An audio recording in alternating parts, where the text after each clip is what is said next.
L'évangile de loin le plus important a été écrit par un certain Didyme Judas Thomas.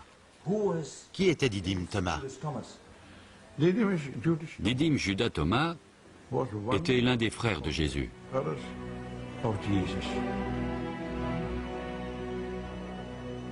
La tradition ecclésiastique a fait de Thomas l'apôtre qui ne pouvait pas croire que Jésus, après sa mort, ait pu ressusciter dans sa chair, ni qu'il ait retrouvé son corps avec ses plaies et ses stigmates.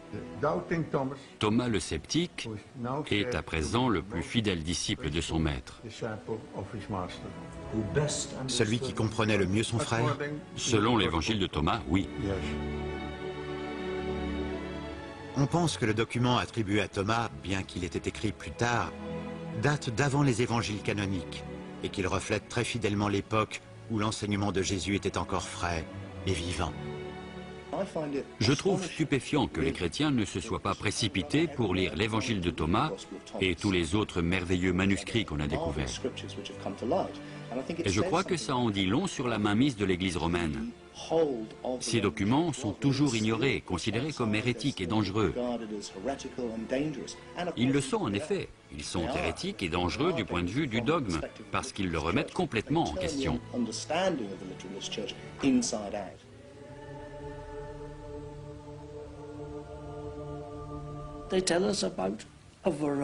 Il nous explique qu'il y avait quantité de façons de vivre sa foi pour trouver le salut.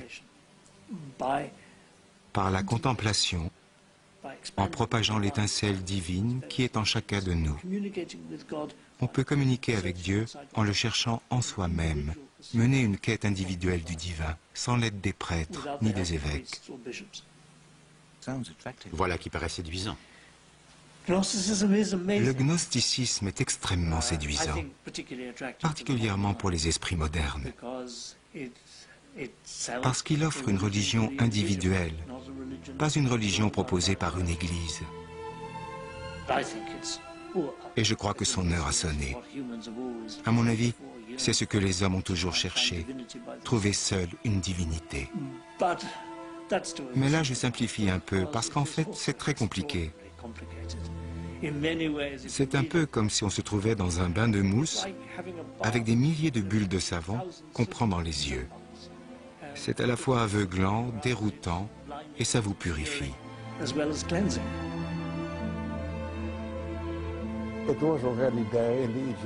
Tous les mystères étaient déjà là, 3000 ans avant Jésus-Christ.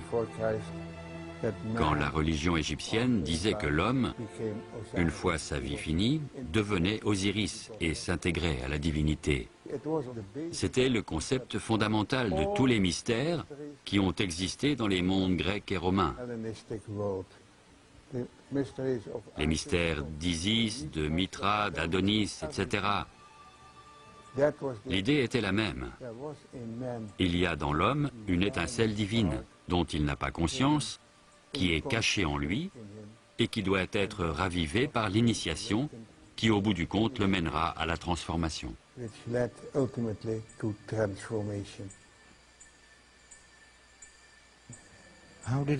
Comment l'a-t-on perdu? C'est très simple. Les catholiques avaient un bulldozer. Les rabbins avaient un bulldozer. Et cette image résume très bien en quelques mots toute l'histoire du christianisme et du judaïsme.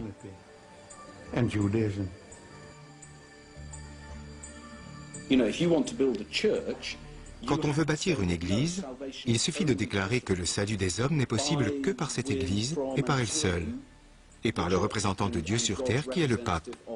C'est la seule façon d'y parvenir. Tandis que les gnostiques disent « Cela dépend de chacun de vous. Vous pouvez y arriver ici et maintenant, et vous n'avez pas besoin de l'autorité d'un prélat. » Pour comprendre ce que cherche le christianisme et ce que cherche le paganisme, il faut comprendre que c'est un voyage dans la connaissance de soi. Et ce qu'ils veulent de vous, c'est la part de vous qui ne peut pas mourir. Il ne s'agit pas d'obtenir quelque chose que vous n'avez pas, mais de découvrir que vous êtes déjà immortel. Parce que votre essence n'est pas votre corps. Nous nous fourvoyons dans nos corps et dans tous les problèmes qui leur sont inhérents.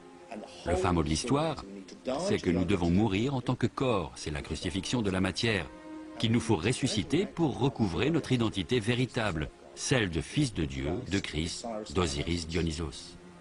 Nous sommes tous fils de Dieu. Nous le sommes tous si nous recouvrons notre identité véritable.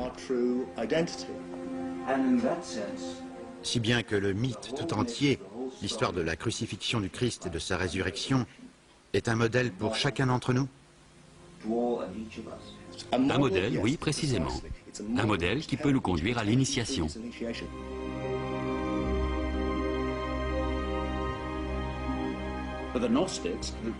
Toute la quête des gnostiques a été une continuation de la quête païenne « Connais-toi toi-même ».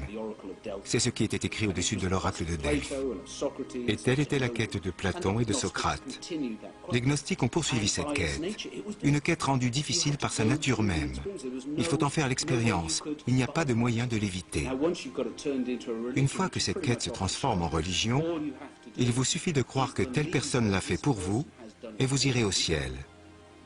Il suffit de croire en Jésus pour gagner le paradis. Pour les gnostiques, il faut devenir Christ soi-même, avec toutes les souffrances et tous les efforts que cela implique. C'est une religion complètement différente. Et quand on étudie le gnosticisme, on comprend pourquoi le christianisme a triomphé. Disons que c'était inévitable.